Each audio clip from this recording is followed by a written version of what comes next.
La cité des Saké dans les viseurs du mouvement rebelle d'IM23, les forces armées de la République démocratique du Congo et les Wazalendo sur la contre-défensive pour barrer l'avancée du mouvement rebelle d'IM23. La situation est vraiment critique dans le Massissi. Les combats sont toujours en cours. Là, on en parle et nous en parlons dans cette production. Mesdames, messieurs, bonjour à vous et bienvenue à suivre cette production.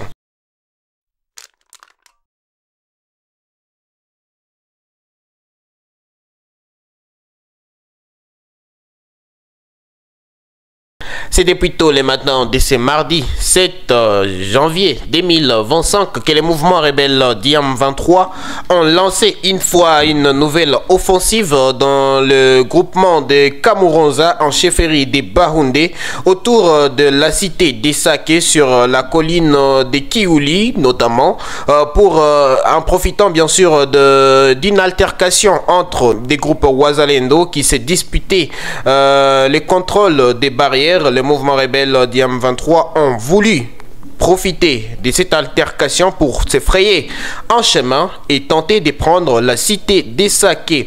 Il est 13h et nos sources nous renseignent que les forces armées de la République démocratique du Congo ont réussi à repousser les attaques du mouvement rebelle d'IM23 aux environs de 3 antennes où le mouvement rebelle d'IM23 cherchait à s'effrayer un chemin pour entrer bien sûr dans la cité des Saké, mais les FARDC ont réussi à repousser ces attaques du mouvement rebelle du M23 jusqu'ici.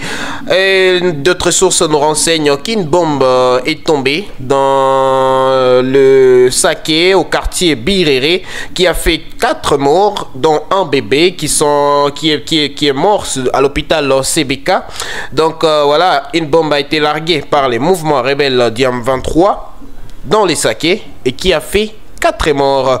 Voilà, la situation elle est toujours critique. Les combats sont toujours en cours dans cette partie du territoire des Massissi où les combats sont vraiment violents.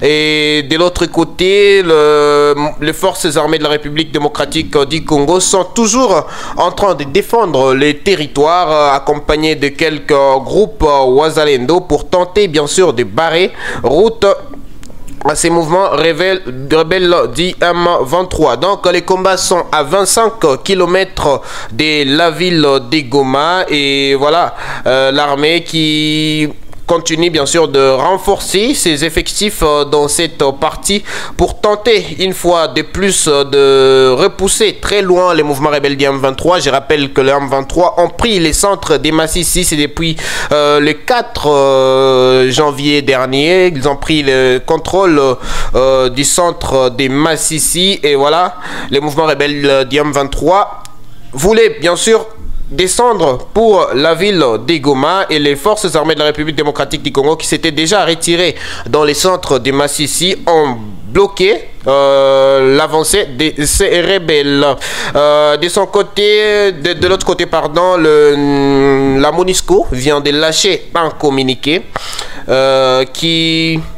qui revient sur toutes les atrocités que sont en train de causer les mouvements rebelles d'IM23 dans les territoires de Massissi, pardon, avec des milliers de personnes qui sont aujourd'hui déplacés à cause de ces attaques des mouvements rebelles d'IM23 et la MONUSCO a condamné ces attaques et cette violation du cessez-le-feu du mouvement rebelle d'IM23. Les combats sont toujours en cours et voilà, nous suivons la situation de très près pour vous donner toutes les informations à la une, toutes les informations à temps réel qui se passent sur les fronts dans les territoires de Massissi où aujourd'hui nous enregistrons en tout cas des combats très intenses dans plusieurs collines. Voilà, donc restez branchés sur Zonar Télévision, restez branchés, vous allez suivre dans nos prochaines éditions quelle sera la situation par rapport à l'évolution. En tout cas, merci de nous avoir suivis jusqu'à la fin. On se retrouve dans des prochaines éditions. A plus.